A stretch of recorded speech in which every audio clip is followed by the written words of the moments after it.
భాగంగా సమతా గ్రంథాలయం, మీరు ఇక్కడ పోస్టర్ చూసినట్టయితే కనిపిస్తూ ఉంది సమతా గ్రంథాలయం. గ్రంథాలయం అంటే అనేక రకాల గ్రంథాలు నిలువైన నిలయం, కొలువైన ఒక దేవాలయం. ఎన్నో రకాల గ్రంథాలు ఉంటాయి. మరి మీరు ఇప్పటి వరకు మన పాఠశాలలో చదువుకునే మీ పాఠ్య పుస్తకాలు మాత్రమే మీకు తెలిసి ఉంటాయి. కానీ గ్రంథాలయం అంటే అక్కడ చాలా రకాల పుస్తకాలు, చాలా రకాల భాషలు, ఎన్ని భాషలు ఉన్నాయో అన్ని భాషల్లో కవులు కవయిత్రులకు సంబంధించినవి, పొలిటికల్ సంబంధించినవి, కథలు, తర్వాత అన్ని రకాల పుస్తకాలు, క్విజ్ కానివ్వండి, బొమ్మలు చిత్రరూపంగా ఉన్న పుస్తకాలు, న్యూస్ పేపర్లు, ఇలా రకరకాలుగా మనకు గ్రంథాలయాలు కలుగుతాయి. మరి గ్రంథాలయం అనేది మీకు తెలుసా?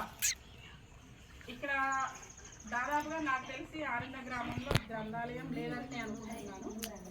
కాబట్టి మన పాఠశాలలో, ప్రతి పాఠశాలలో కూడా ఒక గ్రంథాలయం ఉంటుంది. ఆ గ్రంథాలయంలో కూడా కొన్ని పుస్తకాలు ఉంటాయి. కాబట్టి ఇక నుంచైనా మీరు ఆ గ్రంథాలయంలో పుస్తకాలు తీసుకొని చదవడానికి ప్రయత్నం చేయండి. మరి ఈ గ్రంథాలయం అనేది సమతా గ్రంథాలయం నేను మా ఇంట్లో నా సొంత ఖర్చులతోటి ప్రారంభించడం జరిగింది. మా ఇంట్లోనే ఒక 2 గదులు కేటాయించి కొంతమంది దాతలు ముందుకు వచ్చి కొన్ని రకాల పెద్ద పెద్ద గ్రంథాలని, తర్వాత రాజ్యాంగాన్ని కూడా వాళ్ళు బహుమతిగా ఇవ్వడం జరిగింది. ఆ గ్రంథాలయంలో వాటిని పెట్టాము. దగ్గరలోని పాఠశాల విద్యార్థులు రోజు ఉదయం పూట స్కూల్కి వచ్చే టైంకి వచ్చి అక్కడ కూర్చొని వాళ్ళకు నచ్చిన పుస్తకాలు చదువుకొని వెళ్ళడం జరుగుతుంది. అంటే రోజు కొన్ని పుస్తకాలు చదవడం వల్ల ఏంటంటే చదవాలి అనే కోరిక మీలో పెరుగుతుంది. చదవడం ద్వారా ఏమవుతుంది, మీలో విజ్ఞానం కూడా పెరుగుతుంది. ఇప్పుడు చదివే చదువు రేపు మీకు ఎలా చదవాలి అనే సమయం ఇలాంటివి కూడా యూటిలైజ్ చేసుకోవడం కూడా మీకు చాలా విషయాలు తెలుస్తాయి. కాబట్టి చిన్నతనం నుంచే గ్రంథాలయాలకు వెళ్ళడము, ఆ బుక్స్ చదవడం అనేది మంచి అలవాటును మీరు అలవర్చుకోవాలి. అందుకే నేను పెట్టింది కూడా ముఖ్య ఉద్దేశం, గ్రంథాలయం ఎందుకు స్థాపించానంటే పేద విద్యార్థులు అన్ని రకాల పుస్తకాలు మనం కొనుక్కోవాలని ఉన్నా కొనుక్కోలేము, కొనుక్కున్నా ఏదో ఒక చోట పడేస్తాం. మరి మనకు అన్ని రకాల గ్రంథాలయాలు ఒకే చోట లభ్యమయ్యే ప్రదేశం ఏంటి అంటే గ్రంథాలయం అన్నమాట. అయితే ఈ గ్రంథాలయం నేను స్థాపించినప్పుడు చాలామందికి తెలిసింది, కొంతమంది అభినందించారు. ఒక వ్యక్తి అయితే UK లండన్ నుంచి అతను ఫోన్ చేసి మీరు పెట్టిన గ్రంథాలయం మాకు బాగా నచ్చింది. సో నేను ఏం చేస్తానంటే విద్యార్థులందరి కోసం అని చెప్పేసి నేను ప్రతి నెల ఒక 1000 రూపీస్ ప్రైజ్ మనీ కింద పంపిస్తాను. నేను దూరంగా ఉన్నా కాబట్టి నాకు గ్రంథాలయం స్థాపించాలని ఉన్నా నేను స్థాపించలేకపోతున్నాను. కాబట్టి నాకు ఉన్న కోరికని కనీసం విద్యార్థులకు నేను ఎంతో కొంత వాళ్ళకు సహాయం అందిస్తాను. నిరుపేద విద్యార్థులకు వాళ్ళకు గ్రంథాలయం ఉపయోగపడాలి అంటే, వాళ్ళు చదవాలి అంటే ఒక ప్రైజ్ మనీ అనేది వాళ్ళకు ప్రోత్సాహకంగా కనుక ఇచ్చినట్లయితే వాళ్ళు ఉత్సాహంతో మరిన్ని పుస్తకాలు చదివి భవిష్యత్తులో వాళ్ళు మరింత జ్ఞానాన్ని పెంపొందించుకునే అవకాశం ఉంటుందని చెప్పి అతను 1000 రూపీస్ని పంపించడం జరిగింది గత నెల. అప్పుడు మనకు వేసవి సెలవులు ఉన్నాయి కాబట్టి మనకు పాఠశాల ప్రారంభమైనాక చేస్తానని చెప్పాను.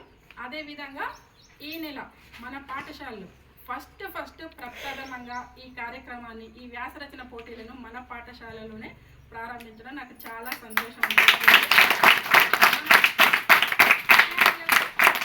అయితే ఎందుకు అంబేద్కర్కి సంబంధించిన టాపికే ఫస్ట్ ఇచ్చాను అంటే, ప్రపంచ మేధావి అంబేద్కర్ గారు, డాక్టర్ బిఆర్ అంబేద్కర్ గారు చదివినన్ని పుస్తకాలు ఎవరు చదివి ఉండకపోవచ్చు. ఆయన సమయం దొరికిన ప్రతిసారి కూడా పుస్తకాలనే చదివేవారు. అలా విజ్ఞానాన్ని పెంపొందించుకొని ప్రపంచ మేధావి అయి ఎంతోమందికి మార్గదర్శకంగా నిలిచారు. కాబట్టి ఆయనకు సంబంధించిన టాపిక్నే మీరు ఫస్ట్ రాయాలి అని ఈ కార్యక్రమాన్ని ఫస్ట్ అతనికి సంబంధించిన వ్యాసాన్ని రాపించడంతో ప్రారంభించాలని అనుకోవడం జరిగింది. ఈ ప్రైజ్ మనీ పంపించిన అతని కోరిక కూడా అదే అన్నమాట. అందుకనేసి ఈ కార్యక్రమాన్ని స్థాపించడం, మన పాఠశాలలో ప్రారంభించడం జరిగింది. విద్యార్థులందరూ కూడా ఎంతో ఉత్సాహంతో అందించిన పుస్తకాలను వారికి ఉన్న సమయంలో సద్వినియోగం చేసుకొని చక్కగా వాళ్ళు వ్యాసాన్ని రాశారు, చదివాము. ఒక 3 మేము సెలెక్ట్ చేయడం జరిగింది. అందులో మొదటి బహుమతి పి అక్షిత, 10th క్లాస్ నుంచి. ఆ అమ్మాయికి ప్రథమ బహుమతి కింద 500 రూపాయలు మన HM మేడం గారు తన చేతుల మీద అందించవలసిందిగా కోరుతున్నాను.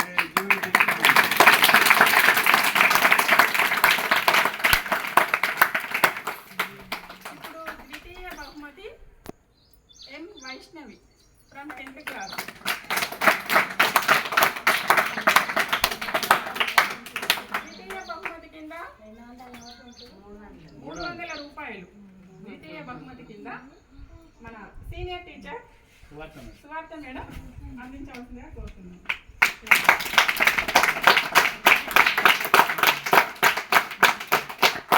తృతీయ బహుమతి కింద 200 రూపాయలు గెలుపొందిన విజేత అక్షర ఫ్రమ్ 10th క్లాస్. క్లాస్లో సార్ గారు మనకున్న